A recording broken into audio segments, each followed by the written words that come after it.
My name is Michael Gray, and I'm a fleet equipment technician, and I've been with TID for 11 years.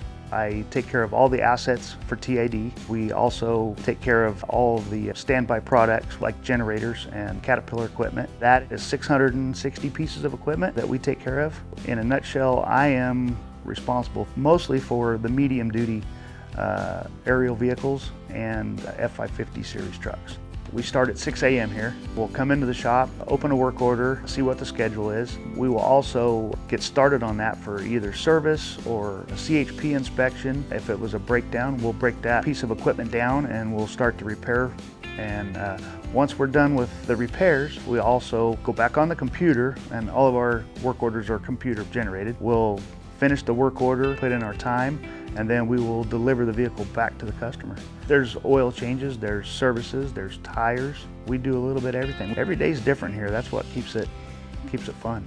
Something I'm proud of at TID is the Technical Skill Series, which allow individuals in the community to come in and learn skills in construction and maintenance, and also in the fleet technician here. And I'm proud to have taught several of these skill series in the shop here for the individuals that were interested. I did take ag classes, automotive and small engine through all 4 years of high school.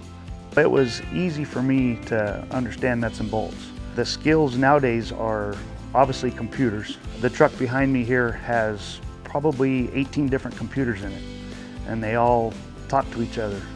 They all interface with each other. That is a big skill, to be able to work on some of the new technologies, but still know old school nuts and bolts. When I complete a job, I know it's 100% correct, it's right, and I know that the customer that is driving that vehicle or using that piece of equipment can feel safe that I've done my job well. And when I go home, I know that I've done it to the best of the ability. That's pretty rewarding right there.